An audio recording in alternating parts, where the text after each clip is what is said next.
I left the Ali Abdaal team, and if you're here, chances are that you've seen videos like this before. I've worked with Ali for about 2 years, and I thought it was time for me to share my version of that video. This was my dream job. I started as an executive assistant and then transitioned into head of social media, but it wasn't even about the role. I just wanted to work for the guy. I've been watching Ali's content for the longest time. I've seen every single main channel video. I was listening to his podcast while running, and I was watching all his vlogs with a passion. I would see what Ali was building in his vlogs. I would see the office life, the team, the opportunities, the vibes, and I wanted in. So every time a role opened up, I would apply. It didn't even matter what the role was at that point. I was happy to wash the dishes if it would have gotten me in the room. I studied what they were looking for, how they communicated, the tone, the instructions, and I would craft every single application, making sure that it was hard to ignore. And it did kind of work. I got to the final stages of interviews twice and still didn't get in. Until 3 years after applying for the EA role, I got an email. And the day after getting that email, I was Ali Abdaal's brand new executive assistant. And I was suddenly in all the rooms. I was sitting at tables with people that I have been watching for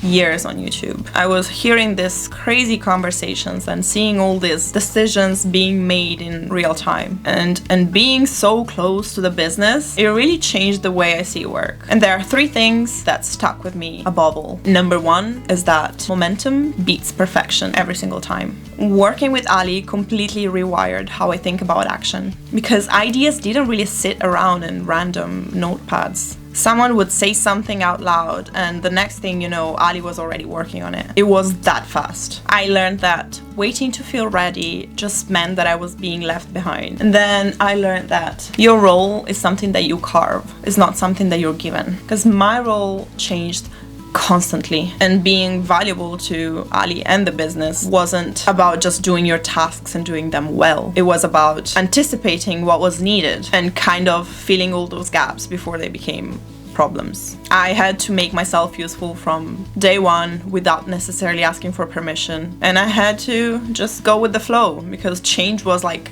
constant. Although it was kind of scary, it really made me grow so much faster. And then I also learned that freedom can be much, much harder than having structure. Ali asks everyone a question, and that question is, what is your dream role? And listen, this sounds amazing. It's so hard to find someone that asks you questions like this and they actually mean it and they actually have the power to make it happen for you. But it can be very confronting when you don't have a clear answer. Opportunity can feel very overwhelming when you haven't figured yourself out yet. And then Ali decided to move to Hong Kong and things started changing. When he was in London, it was so much easier. I would just show up to his house, shove a camera in his face and make him do things. But having him on the other side of the world made everything more difficult. There was a lot more planning, a lot of chasing Ali and begging to film. At the same time, I started to feel like I kind of plateaued. I wasn't learning at the same speed anymore. And at the same time, the team was changing and new dynamics were forming and the environment that I fell in love with changed. And it wasn't necessarily a bad thing, it was just different. But at times, different, it's kind of enough to make you realize that you've outgrown a chapter. When you work so closely with someone like Ali, proximity is everything. And then Ali asked me if I would consider moving to Hong Kong. And I went to have a look and I didn't feel the spark. And we had a conversation and that was it. I really left on a high.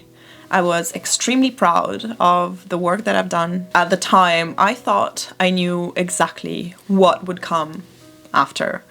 I was going to build a business, hire a team, have a bunch of success, because that's what you do when you leave Ali Abdaal Ltd. What I didn't expect was how much pressure I would feel. When everyone around you leaves and then starts winning, you start questioning why you're not moving faster, why you're not building something, why you're not capitalizing on the unfair advantage that you clearly have. And I kept telling myself that I was wasting time, that I had to move faster. But the truth was that I didn't actually know what I wanted, because I was going in with that version of success that I had engraved in my brain. You had to build a business, hire the team, be very successful, yada, yada, yada. I wasn't considering that there are other ways of being successful. I wasn't considering that maybe I just wanted another full-time job.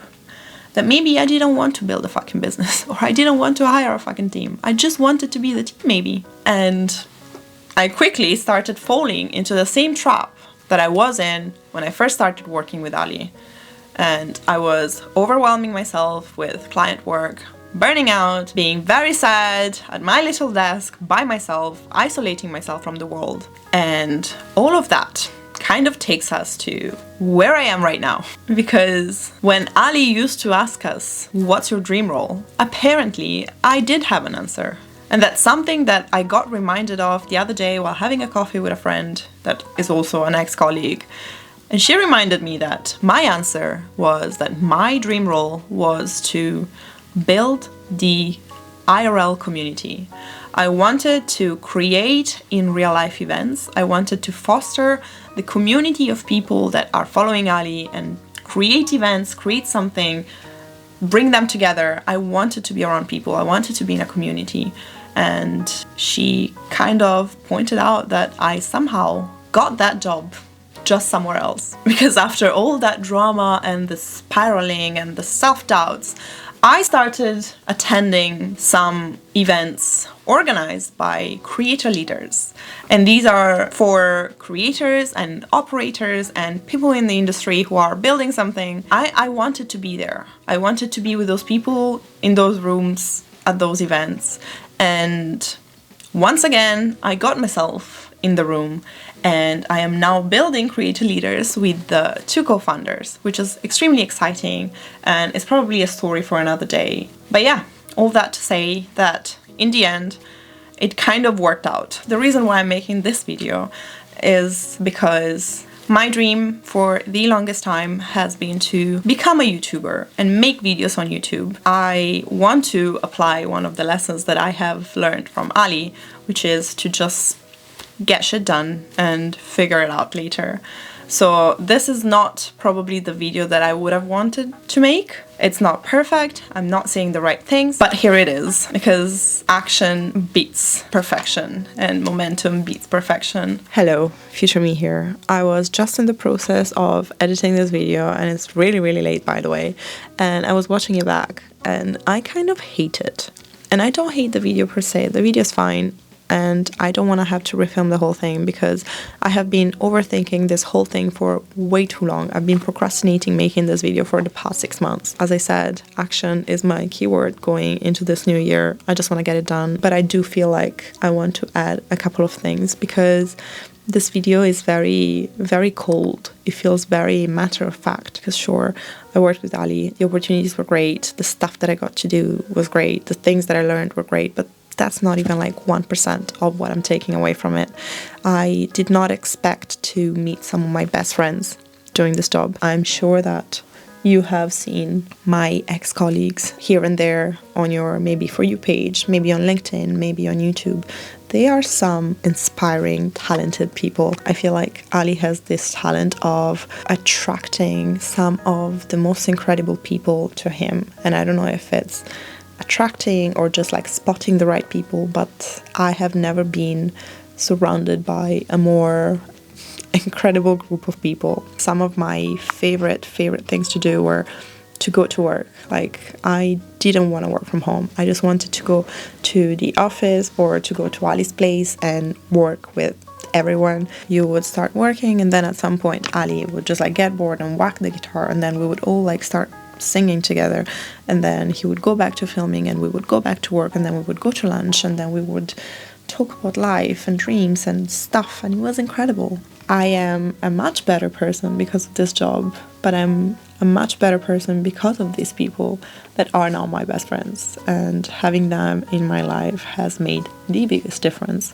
So I feel like in that video I wasn't really touching on this, and we will never ever beat the cult allegations, because why would we? We are kind of a cult, the cult of Ali Abdaal, and I will always be a proud member of it. And I will forever, forever be grateful to, number one, Dan, for going back to 3 years prior and getting in touch with me because he was too lazy to look for someone else, and for Ali for being the best boss that I've ever had, also the worst, and also for making me cry on a daily basis and fixing all my problems in his videos. Yeah, there is some context missing, but it's too late for me to add it. I just felt like I had to touch on these things because, again, I don't want to hate this video, but also I don't want to film it again. So, yeah.